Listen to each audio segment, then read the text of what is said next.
परमात्मा का नाम कैसे जपा जाए, भगवान का स्मरण किस प्रकार किया जाए, ये प्रश्न आपके और मेरे हम सबके हृदय में है। आज इसी प्रश्न की पूर्ति के लिए, समाधान के लिए हम आप देवादिदेव महादेव की वाणी को श्रवण कर रहे हैं। पिछले कुछ अंकों में पुराण के माध्यम से हम आपने नाम की महिमा को श्रवण किया। आज रीति को श्रवण करते हैं।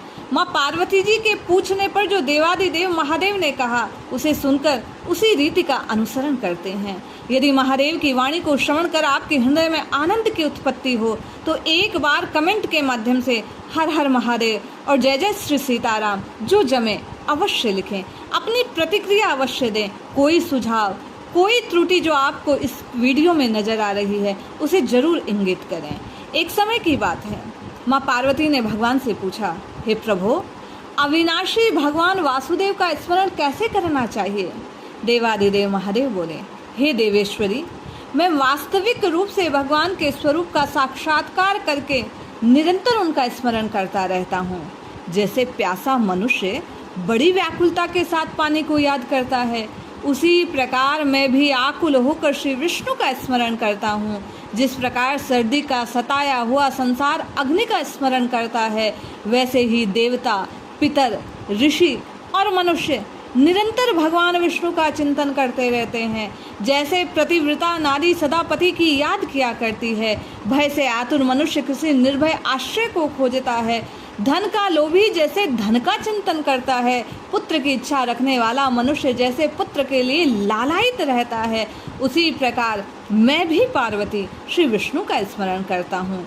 जैसे हंस मान सरोवर को, ऋषि भगवान के स्मरण को, वैष्णव भक्ति को, पशु हरी हरी घास को, साधु पुरुष धर्म को चाहता है, हे देवेश्वरी, वैसे ही मैं विष्णु का चिंतन करता हूँ। यहाँ महादेव जी अपने हृदय की बात बतलाते हुए हम आपको संकेत कर रहे हैं कि भगवान का स्मरण प्रत्येक साधक को, हम आपको किस प्रकार करना चाहिए।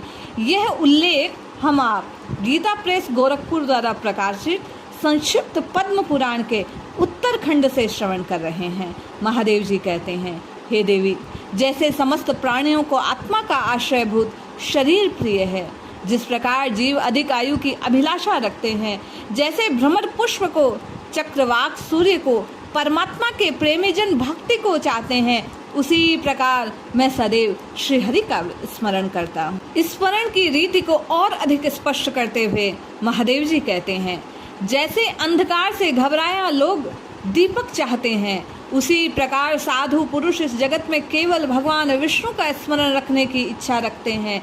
जैसे थके मांधे मनुष्य विश्राम की, रोगी निद्रा की, आलस्यहीन पुरुष विद्या की कामना करता है, उसी प्रकार मैं भी श्री विष्णु का स्मरण करता हूँ। जैसे सूर्य क्रांत मणि सूर्य की किरणों का संयोग होकर आग प्रकट करती है, उसी प्रकार साधु पुरुषों के संसर्ग से श्रीहरि के प्रति भक्ति उत्पन्न होती है। जैसे चंद्रकांत मणि चंद्र किरणों के संयोग से द्रवीभूत होने लगती है, उसी प्रकार वैष्णव पुरुषों के संयोग से स्थिर भक्ति का प्रादुर्भाव होता है। बाबा कहते हैं, जैसे कुमुदनी चंद्रमा को देखकर खिल जाती है, उसी प्रकार भगवान के प्रति की हुई भक्ति मनुष्य को सदा मोक्ष प्रदान करने वाली है। भक्ति से, स्नेह से, द्वेष भाव से, स्वामी सेवक भाव से अथवा विचार पूर्वक बुद्धि के द्वारा जिस किसी भाव से भी भगवान जनार्दन को पुकारा जाता है, उनका चिंतन किया जाता है, साधक को उसी लोक की सुख भोग कर अंततः विष्णु के सनातन धाम की प्राप्ति होती है। अहो, भगवान विष्णु का महात्म्य अद्भुत है, उस पर विचार करने से रोमांच हो जाता है। भगवान जैसे तैसे किया हुआ स्मरण भी मोक्ष देने वाले हैं। बड़े हुए धन से, विपुल बुद्धि से भगवान की प्राप्ति नहीं होती। हे देवी, केवल भक्ति योग से ही क्षण भर में भगवान का स्मरण करने से महादेव जी कहते हैं भगवान की प्राप्ति होती है। बाबा उपनिषदों में कही हुई प्राप्तस्य प्राप्ति की बात को बड़े सहज में स्पष्ट करते हुए माँ पार्वती से कहते हैं कि भगवान अपने अत्यंत समीप हैं लेकिन दूर जान पड़ते हैं। ठीक उसी प्रकार जैसे आंखों में लगाया अंजन अत्यंत समीप होने पर भी दृष्टिगोचर नहीं होता। हे देवी, भक्ति योग के प्रभाव से भक्त पुरुषों को सनातन परमात्मा का प्रत्यक्ष दर्शन होता है।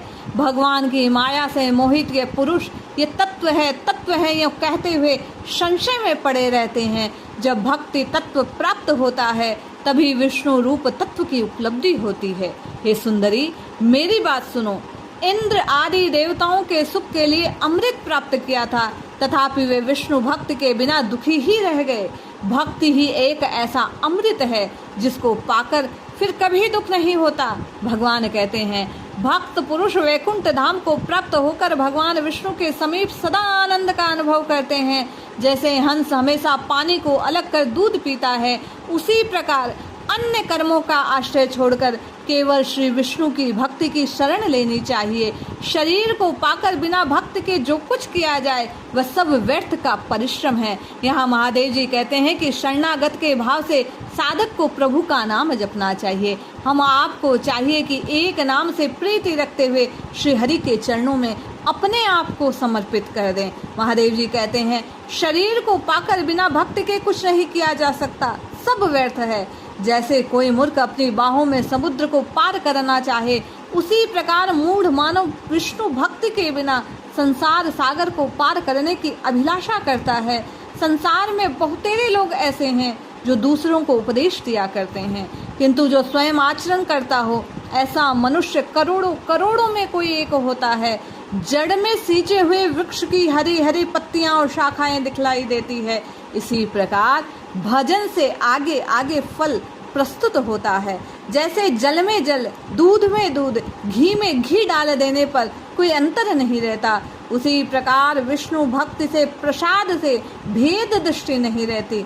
जैसे सूर्य सर्वत्र व्यापक है, अग्नि सब वस्तुओं में व्याप्त है, इन्हें संकुचित सीमा में आबद्ध नहीं किया जा सकता। हे देवी, उसी प्रकार भक्ति में स्थित भक्त भी सभी कर्मों से आबद्ध नहीं होता, वह सदैव श्री हरि को प्राप्त करता है। महादेव जी आगे नाम की शक्ति को प्रकट करते हुए कहते हैं, हे देवी, जिस प्रकार अजामिल ने अपना धर्म छोड़कर पाप का आचरण किया, तथापि अपने पुत्र नारायण का स्मरण करके उसने निश्चय ही भक्ति की प्राप्ति की। जो भक्त दिन रात केवल भगवान नाम के ही सहारे जीवन करता है, वह वैकुंठ धाम का निवासी है। इस विषय में वेद साक्षी है। अश्वमेध आदि यज्ञों का फल स्वर्ग में देखा जाता है। उन यज्ञों का पूरा फल भोगकर मनुष्य पुनः स्वर्ग से नीचे गिर जाते हैं, परंतु जो भगवान विष्णु के भक्त हैं, अनेक प्रकार के भोगों का उपभोग करके भी, हे देवी, कभी उनका पतन नहीं होता। वैकुंठ धाम में पहुंच जाने पर उनका फिर पुनः आगमन नहीं होता। जिसने भगवान विष्णु की भक्ति की वह सदा विष्णु धाम में निवास करता है। विष्णु भक्ति के प्रसाद से उसका कभी अंत नहीं देखा गया। मेंढक जल में बाहर रहता है, भंवरा वन में, परंतु कुमुदनी की गंध का ज्ञान भंवरे को होता है, मेंढक को नहीं। इसी प्रकार भक्त अपने भक्ति के प्रभाव से श्री हरि के तत्व को जान लेता है। स्मरण की रीति को और अधिक स्पष्ट करते हुए महादेव जी कहते हैं, जैसे अंधकार से घबराया लोग दीपक चाहते हैं, उसी प्रकार साधु पुरुष इस जगत में केवल भगवान विष्णु का स्मरण रखने की इच्छा रखते हैं। जैसे थके मांधे मनुष्य विश्राम की, रोगी निद्रा की, आलस्यहीन पुरुष विद्या की कामना करता है, उसी प्रकार मैं भी श्री विष्णु का स्मरण करता हूँ। जैसे सूर्य क्रांत मणि सूर्य की किरणों का संयोग होकर आग प्रकट करती है, उसी प्रकार साधु पुरुषों के संसर्ग से श्री हरि के प्रति भक्ति उत्पन्न होती है। जैसे चंद्रकांत मणि चंद्र किरणों के संयोग से द्रवीभूत होने लगती है, उसी प्रकार वैष्णव पुरुषों के संयोग से स्थिर भक्ति का प्रादुर्भाव होता है। बाबा कहते हैं, जैसे कुमुदनी चंद्रमा को देखकर खिल जाती है, उसी प्रकार भगवान के प्रति की हुई भक्ति मनुष्य को सदा मोक्ष प्रदान करने वाली है। भक्ति से, स्नेह से, द्वेष भाव से, स्वामी सेवक भाव से अथवा विचार पूर्वक बुद्धि के द्वारा जिस किसी भाव से भी भगवान जनार्दन को पुकारा जाता है, उनका चिंतन किया जाता है, साधक को उसी लोक की सुख भोग कर अंततः विष्णु के सनातन धाम की प्राप्ति होती है। अहो, भगवान विष्णु का महात्म्य अद्भुत है। उस पर विचार करने से रोमांच हो जाता है। भगवान जैसे तैसे किया हुआ स्मरण भी मोक्ष देने वाले हैं। बड़े हुए धन से, विपुल बुद्धि से भगवान की प्राप्ति नहीं होती। हे देवी, केवल भक्ति योग से ही क्षण भर में भगवान का स्मरण करने से महादेव जी कहते हैं भगवान की प्राप्ति होती है। महादेव जी आगे नाम की शक्ति को प्रकट करते हुए कहते हैं, हे देवी, जिस प्रकार अजामिल ने अपना धर्म छोड़कर पाप का आचरण किया, तथापि अपने पुत्र नारायण का स्मरण करके उसने निश्चय ही भक्ति की प्राप्ति की। जो भक्त दिन रात केवल भगवान नाम के ही सहारे जीवन करता है, वह वैकुंठ धाम का निवासी है। इस विषय में वेद साक्षी है। अश्वमेध आदि यज्ञों का फल स्वर्ग में देखा जाता है। उन यज्ञों का पूरा फल भोगकर मनुष्य पुनः स्वर्ग से नीचे गिर जाते हैं। परंतु जो भगवान विष्णु के भक्त हैं, अनेक प्रकार के भोगों का उपभोग करके भी, हे देवी, कभी उनका पतन नहीं होता। वैकुंठ धाम में पहुंच जाने पर उनका फिर पुनः आगमन नहीं होता। जिसने भगवान विष्णु की भक्ति की, वह सदा विष्णु धाम में निवास करता है। विष्णु भक्ति के प्रसाद से उसका कभी अंत नहीं देखा गया। मेंढक जल में बाहर रहता है, भंवरा वन में, परंतु कुमुदनी की गंध का ज्ञान भंवरे को होता है, मेंढक को नहीं। इसी प्रकार भक्त अपनी भक्ति के प्रभाव से श्रीहरि के तत्व को जान लेता है। महादेव जी कहते हैं, देवी, जिस प्रकार कुछ लोग गंगा के किनारे निवास करते हैं और कुछ गंगा से 100 योजन दूर, किंतु गंगा का प्रभाव कोई जानता है, इसी प्रकार कोई उत्तम पुरुष ही श्री विष्णु की भक्ति को उपलब्ध हो पाता है। जैसे ऊंट प्रतिदिन कपूर और अरगजे का बोझ ढोता है, किंतु उसके भीतर की सुगंध को नहीं जानता, उसी प्रकार जो भगवान विष्णु की भक्ति से विमुख हैं, वे भक्ति के महत्व को नहीं जानते। कस्तूरी की सुगंध को ग्रहण करने की इच्छा वाले मृग साल वृक्ष को सूंघा करते हैं, उनकी नाभि की कस्तूरी की गंध उनको जान नहीं पाते। इसी प्रकार भगवान विष्णु के विमुख मनुष्य अपने भीतर विराजमान भगवत तत्व का अनुभव नहीं कर पाते। हे पार्वती, जैसे मूर्खों का उपदेश देना व्यर्थ, उसी प्रकार जो दूसरों के भक्त हैं उनके लिए विष्णु भक्ति का उपदेश निरर्थक है। जैसे अंधे मनुष्य के आंख न होने के कारण उसके पास रखी दीपक और दर्पण उसे दिखलाई ही नहीं देते, बाबा कह रहे हैं कि जो भक्ति की शक्ति को जानता नहीं, मानता नहीं, विश्वास नहीं करता, वह नाम की महिमा को भले ही श्रवण कर ले, उसके आनंद को, उसकी शक्ति को, उसके प्रभाव को जान नहीं पाता है। इसलिए हम आपको चाहिए कि विश्वास रखकर बाबा भोलेनाथ की बात पर श्रद्धा रखते हुए हम आप नारायण के नाम का जप करें। उसी प्रकार बहिर्मुख मानव अपने अंतःकरण में विराजमान श्री विष्णु को नहीं देख पाता, आत्मा राम को नहीं देख पाता। हम आप अपने अंतःकरण की शक्ति को पहचान नहीं पाते। बाबा कहते हैं, जैसे अग्नि धूम में दर्पण मेल से गर्भ झिल्ली से ढका है, उसी प्रकार भगवान श्री कृष्ण इस शरीर के अंदर छिपे हैं। हे गिरिराज कुमारी, जैसे दूध में घी, तिल में तेल मौजूद रहता है, वैसे ही इस चराचर जगत में भगवान विष्णु सर्वदा व्यापक देखे जाते हैं।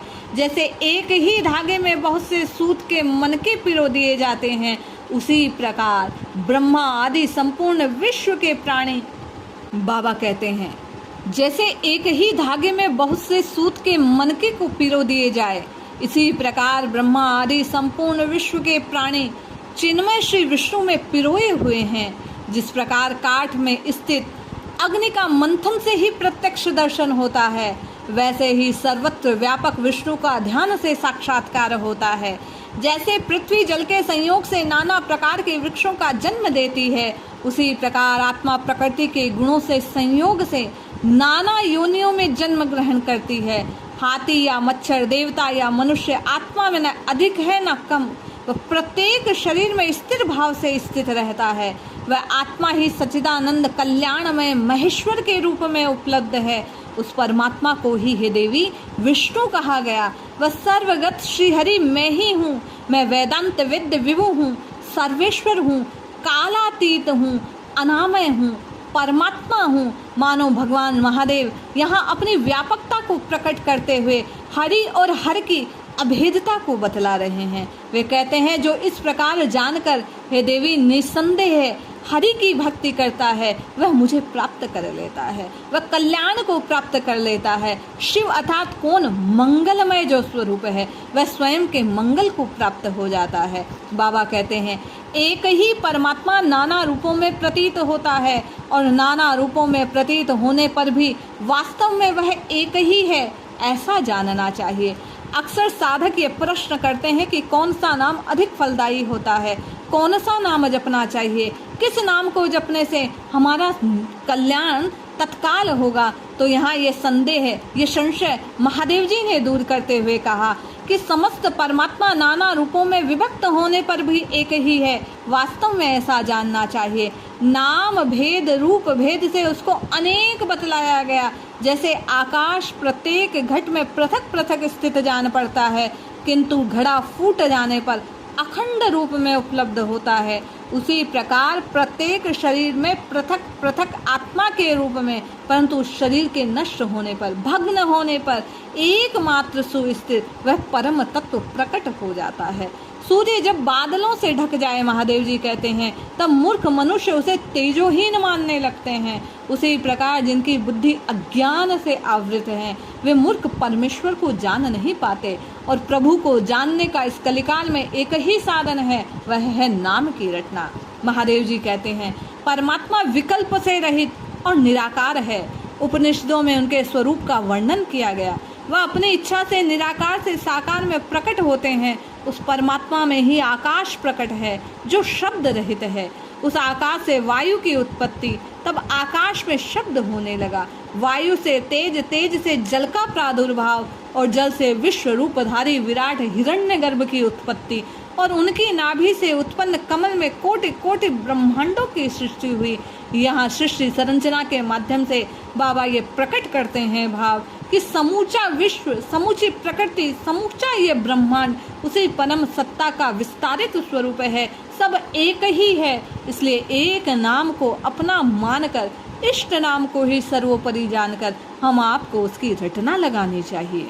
भगवान भोलेनाथ माँ पार्वती से कहते हैं इस प्रकार जो सत्य को जानकर नित्य निरंतर एक अनिष्ट हो, प्रेम और श्रद्धा से देवी भगवान श्री हरि की भक्ति करता है, उनका स्मरण करता है, वह सब पापों से मुक्त हो सनातन विष्णु को प्राप्त हो जाता है। जो भगवान विष्णु के समीप ही भक्ति भाव द्वारा उनका पाठ पूजन और स्मरण करता है, अंत काल में सुख भोग कर वह परम पद को प्राप्त होता है। हम आप भी महादेव जी की वाणी को हृदय में स्थापित रखते हुए नित्य निरंतर इष्ट के नाम की रटना लगाएं तो निश्चित लाभ होगा।